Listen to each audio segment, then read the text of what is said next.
He's gonna be in this experiment till decision day, but that's when he gonna be out. Hi everyone, I'm Soraya Rhea, and thanks for tuning in for my review of Married at First Sight Season 10, Episode 8. Okay, guys. Okay. All right, yes, I know we still in Panama, but I'm coming to you with a double header. Yes. Okay.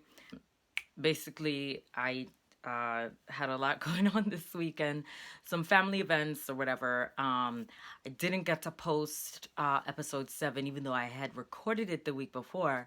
But I didn't get to post episode 7, so I was like, you know what? I'm just gonna post back to back this week. But then, of course, I am recording for episode 8 just now, whatever. So yes, I know. I'm coming at you, bam, bam, back to back. So, surprise!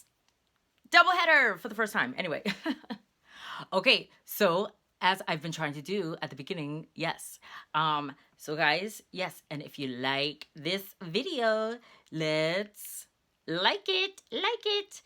And if you like the fact that I've given you a double header, like it right now. All right, so this is how we're gonna do this episode. I am going to summarize this episode using Twitter.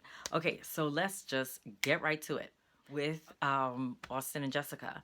So this whole episode, all the couples met up with their family and friends. Austin and Jessica invited several of their friends over, and they came and like played, I guess, beer pong or whatever. They seemed to have fun, and at one point, again, each couple pretty much had to do some kind of split where it was, the wife's friends or family, went to one room, and then the husband's friends or family went to another room, and then they kind of dished about, so how things have been going, even though it's not even 3 weeks yet. So certainly not even at the halfway mark. But Jessica was able to share, how things have been getting along between her and Austin, and that they've really meshed together well. And I really don't think it's put on, they have been.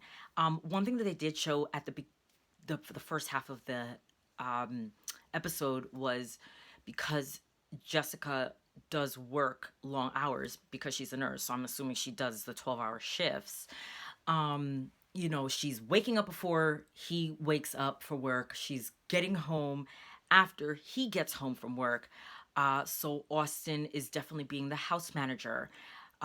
He's doing, did they say he was doing the laundry or whatever? He was managing the house, He, I guess was making up the bed in the morning, and,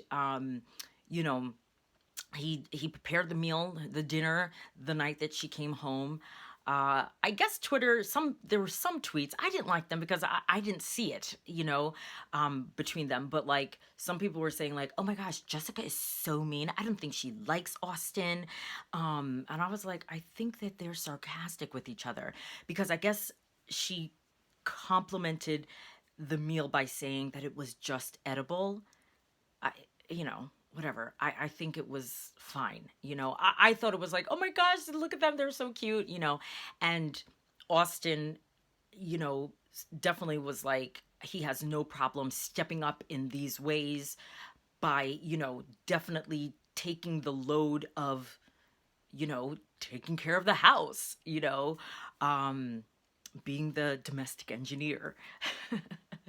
While he is not just not making the bulk of the money, but literally not being at work as much as she is. Husbands and then the wives also did their own little picnic / restaurant get together thing.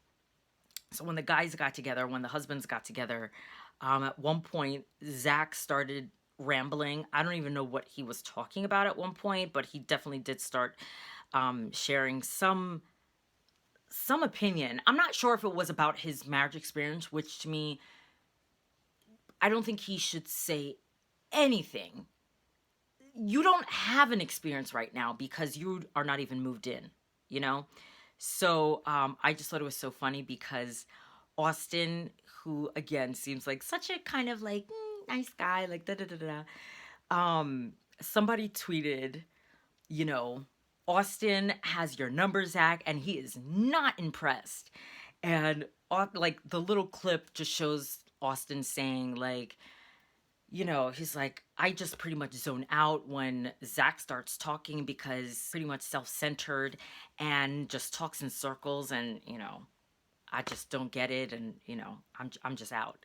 So everybody just loved that comment. Loved that tweet basically. So I was like, oh, yay, Austin. Anyway, moving on to Michael and Myka.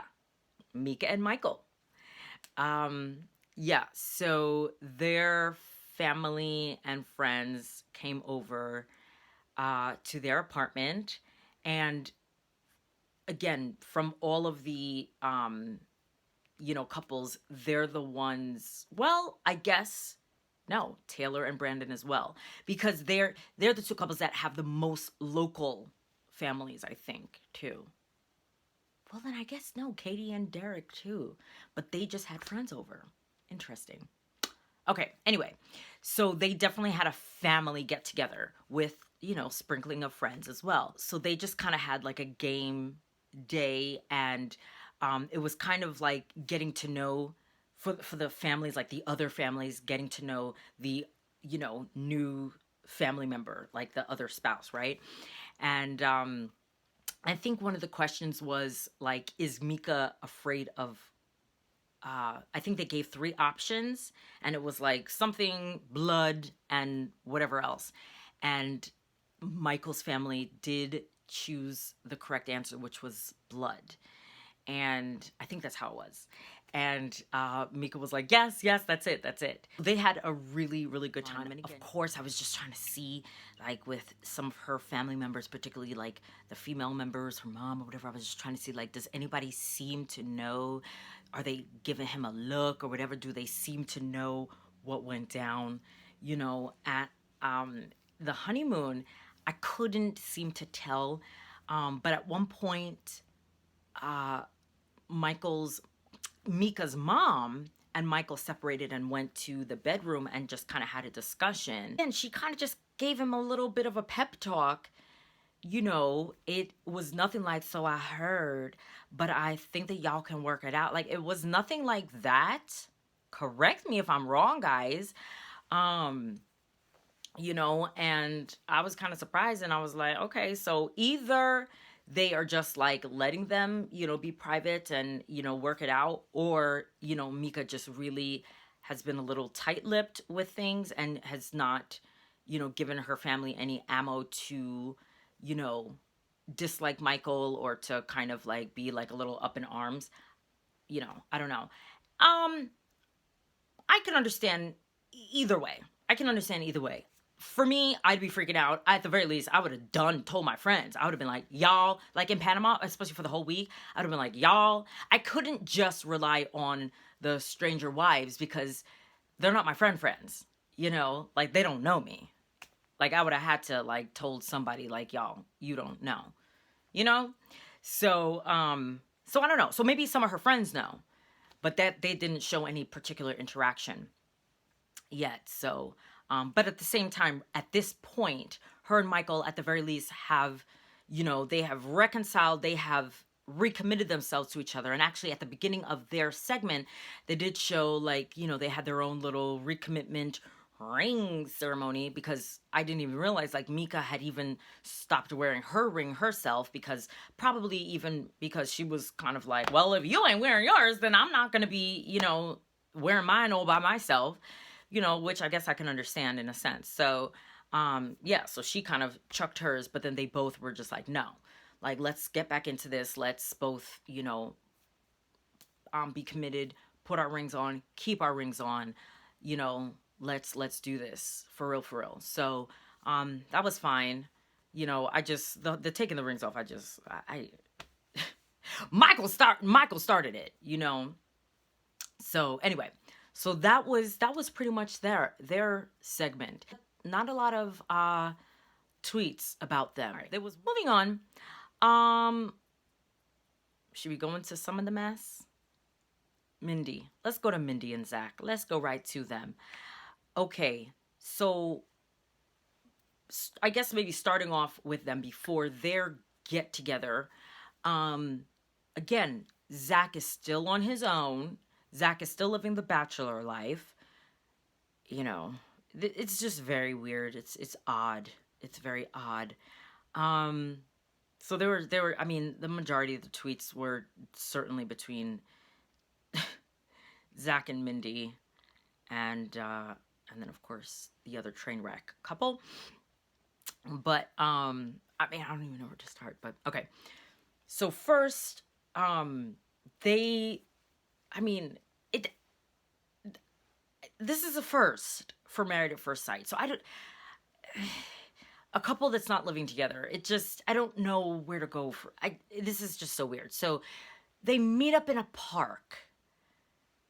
Hey, so it's like a couple going on a date, but it's not like a okay, so like let's do a special thing. It's like hey, so like we haven't seen each other for the past 2 days. Like, hey, let's meet up, and then decide where we're gonna have our get together with our friends. But it's like, where should we have it since we're not living together?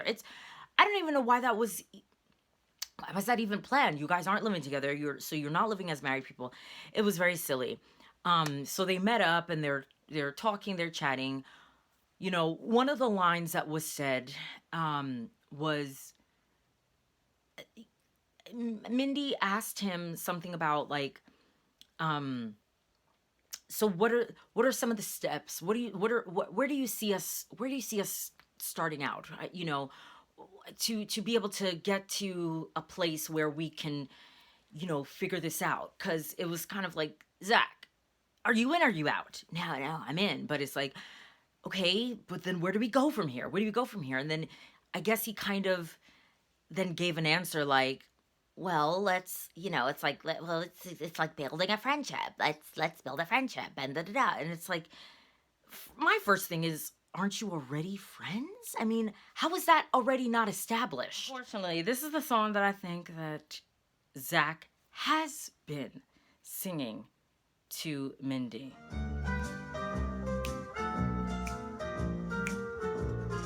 You got a friend in me.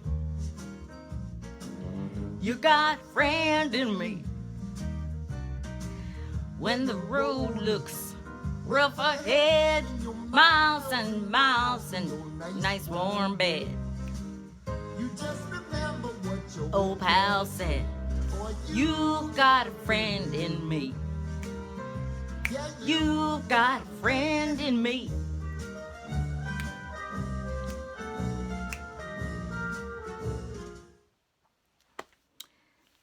Sorry guys, did I ruin Toy Story for you? Sorry. I mean, that's all he's saying. We're friends, buddy. In a way, I felt that Mindy came with a good comeback, and many people felt that way on Twitter as well. And, so she was like, but we're not friends.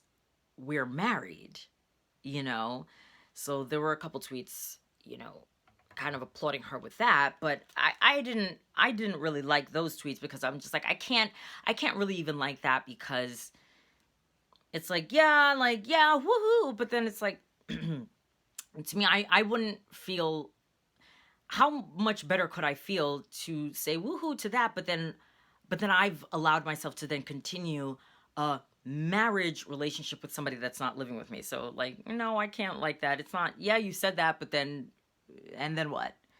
But then he's still not living with you. So like, I'm out. I'm a true life me. Like, I'm out. I'm done.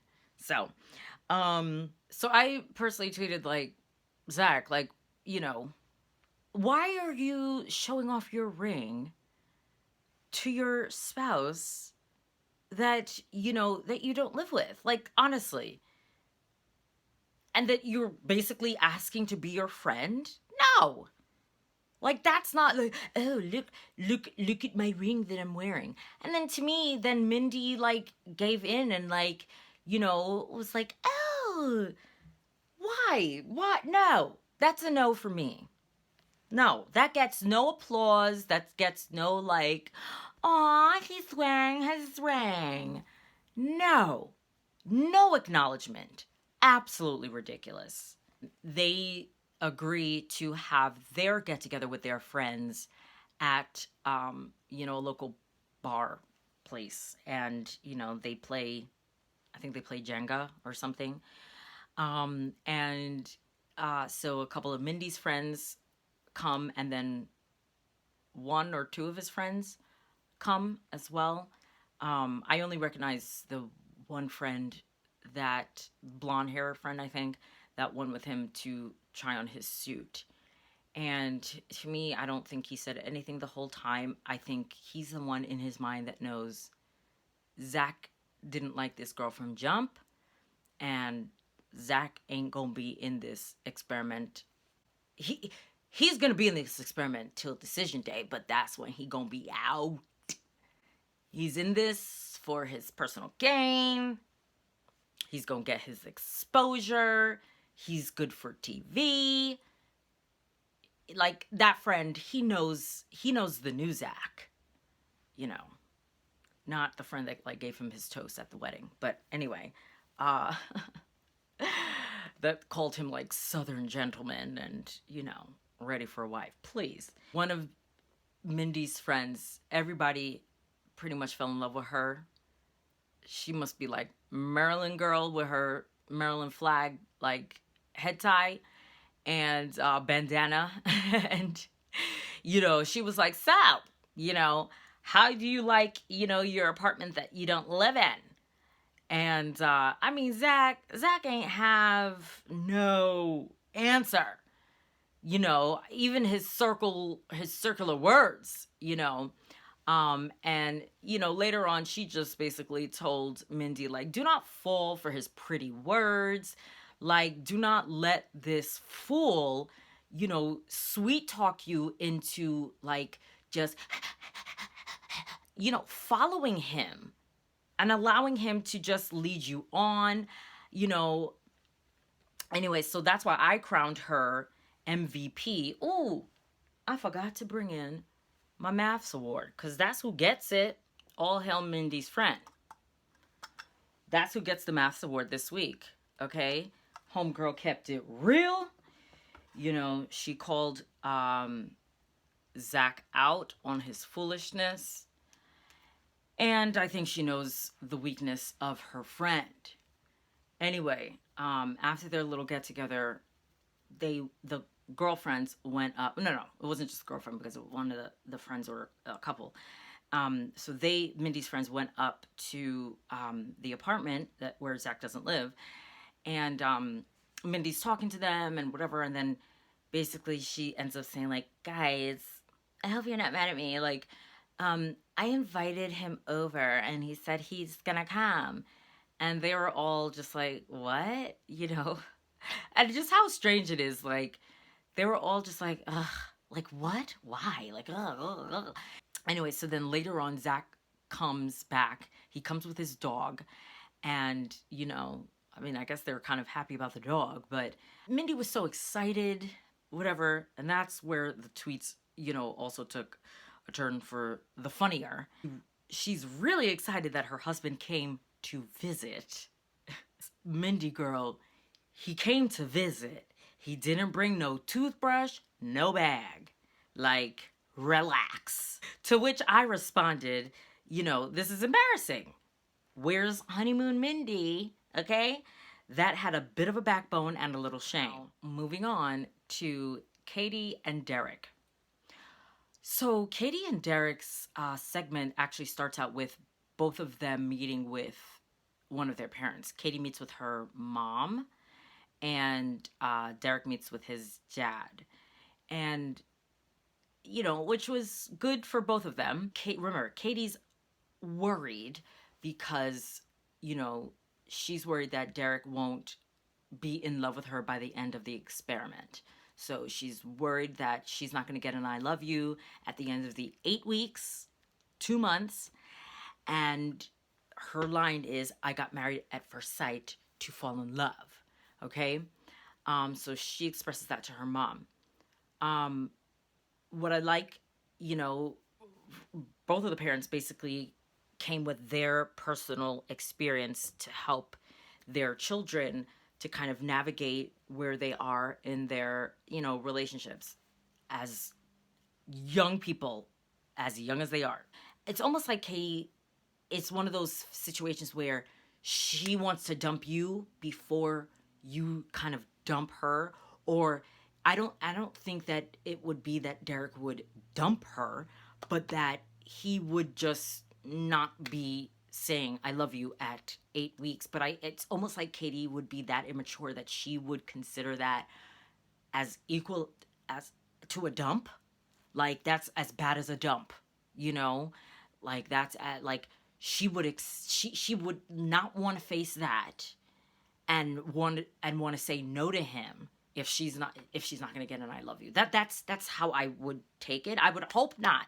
I would hope that she would be able to say yes, because Derek could very well say a yes without saying an I love you, and that is okay. And I'm still going to use Jamie Otis. I will still always use Jamie Otis as an example, because she always says that, like, and I fell in love with him 6 months later. Katie's mom was able to talk to her and say, like, it may have sounded harsh to Katie, but her mom was trying to say to her, like, even with my relationship, essentially with her father, the first relationship. Now, there was no indication as to who maybe initiated divorce or whatever, but, she was like, I guess however that ended, she's like, you kind of maybe have this idea that, you know what, there might be something better out there, or, you know what, this was so bad, or, you know what, I can see this as not being what I want or what I need, or, and then you leave that, and then you go out and, start searching for something else because you have this in your mind, like, you know what, that wasn't right for me, and then I'm going to go out there and look. And then basically her mom said, you go there and look and you think there's something better. And then she's like, and there really isn't. Now, I don't think that is now a diss to her current husband. This is how I took it, is that maybe you're looking for a flawless person, and basically you get out there and all you do is continuously find flawed people.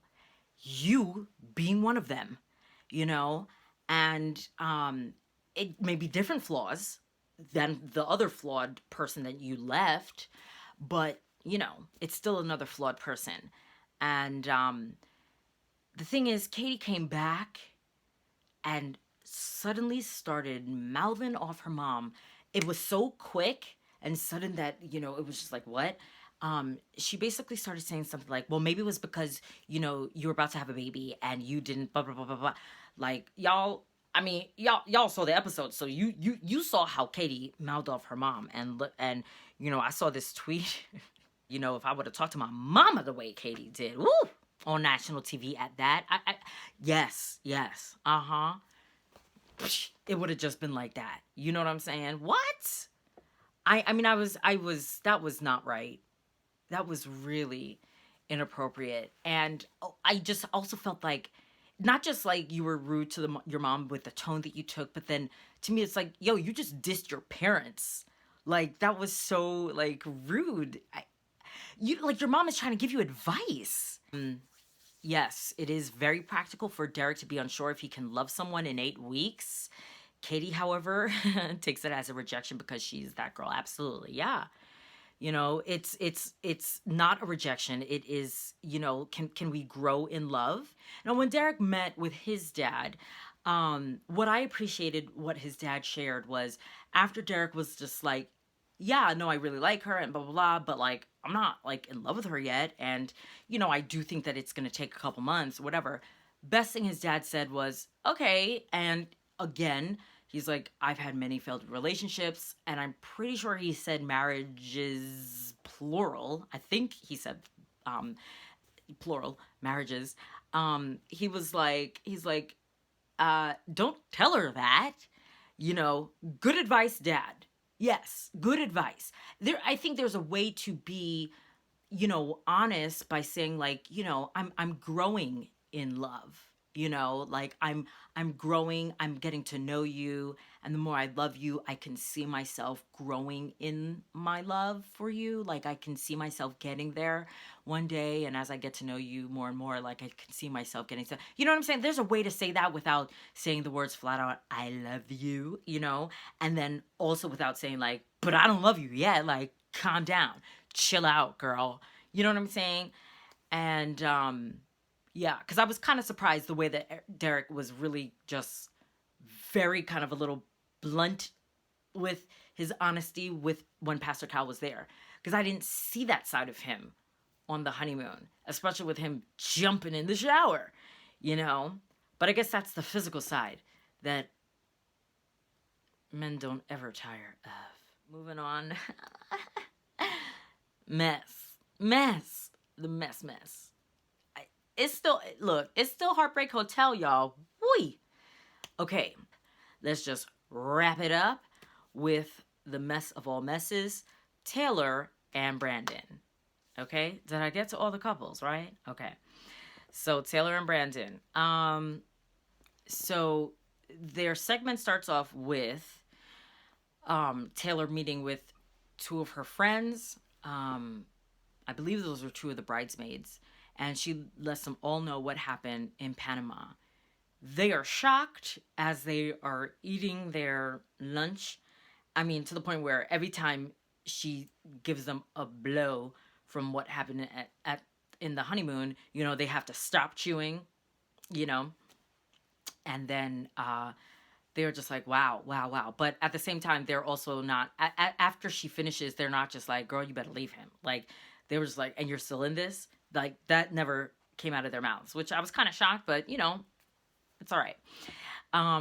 So then comes their day for their family and friends get together. So again, because her and Brandon are local, their families are local, they, you know, it was easy for it to be a joint family and friends event. And I don't know if Brandon sensed it, but it was about to go down. But before it went down, I didn't realize that Taylor had such a big dog. She has a Lassie. And what we come to find out is that Taylor's dog is bothering Brandon, bothering him in such a way that the dog is trying to hump Brandon's leg. I mean, you know, and we find out that he does it all the time. And I mean, it is hilarious. And I mean, won't leave Brandon alone. Oh man, it is funny. So this is just one of the many tweets that I found. You know, when the dog knows you're a little, you know, he has no problem jumping you in front of everyone to show you who is in charge. And you know what's funny is that Taylor then shares with everyone that she did Google, like, you know, so what does that mean? Like, when the dog literally will never stop. And she does basically find that out, that like that means that the dog, like if the dog senses that, you know, there's like a fight for dominance, like, or that there is somebody that is like not asserting their dominance in the home, like then the dog is going to let them know, like, well then I'm in charge, like I'm gonna assert my dominance and let you know it's me, you know. Or it's me in Taylor's house, just to let you know. Okay. What was her dog's name? Because she called the dog's name, I forgot. She had to close the door and let him, oh man, throughout the party, you know. Oh my god, it was so funny. Brandon was lightweight embarrassed. Hilarious. Anyway, everybody files in, Brandon's family, her family and friends, whatever. As everybody's seated, almost like it was like church, like everybody took their seats, and then just one after the other, it was like the mic was being passed around. It was like, so we heard what happened on the honeymoon. We heard what went down, and we know that there was some problems that y'all had.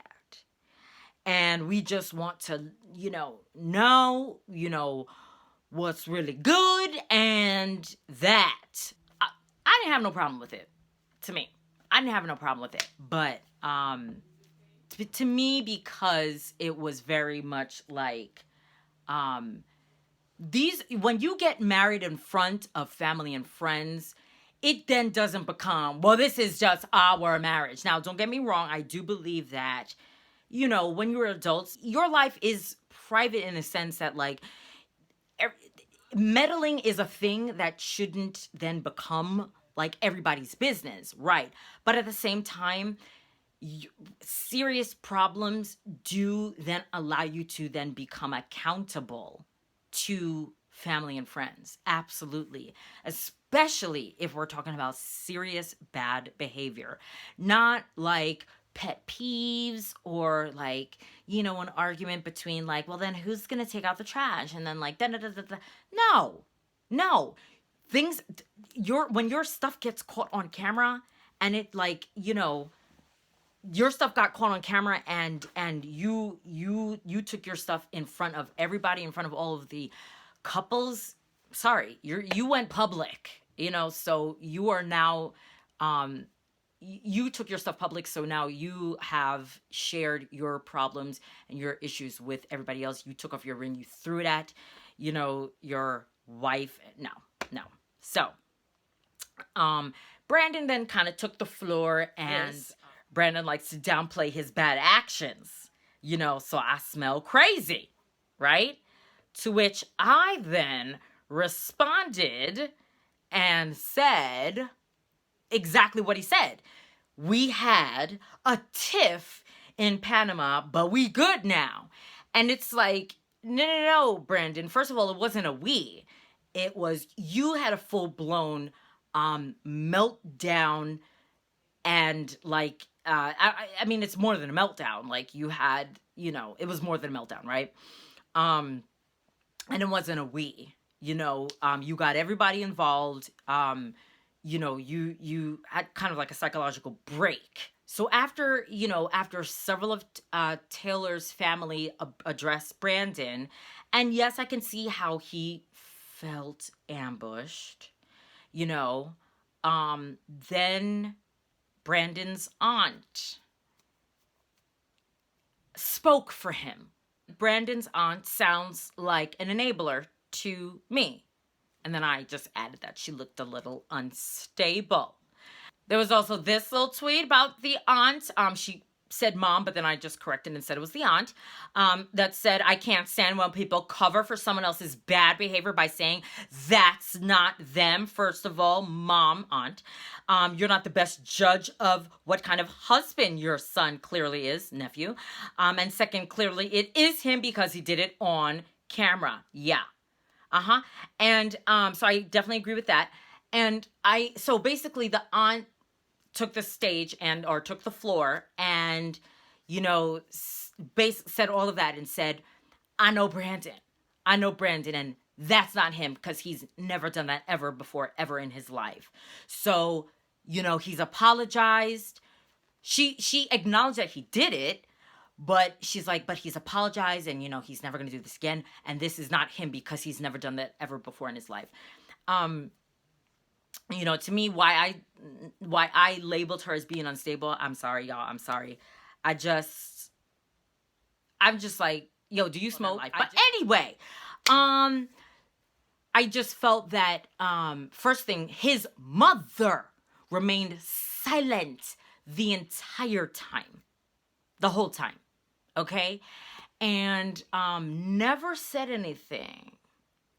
Thought that was a little strange. So, I don't know. I would prefer to hear from Mama herself, but, aunt,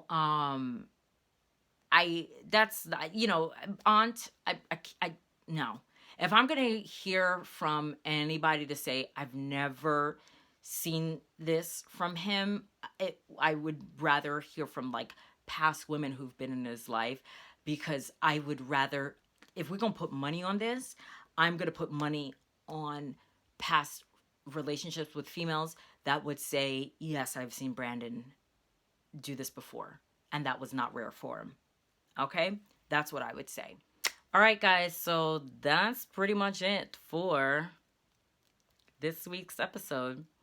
Oh, and of course, if you like this episode, give it a like, right? Press that thumbs up button. And also comment below. Let me know what you think. Did you like the tweets?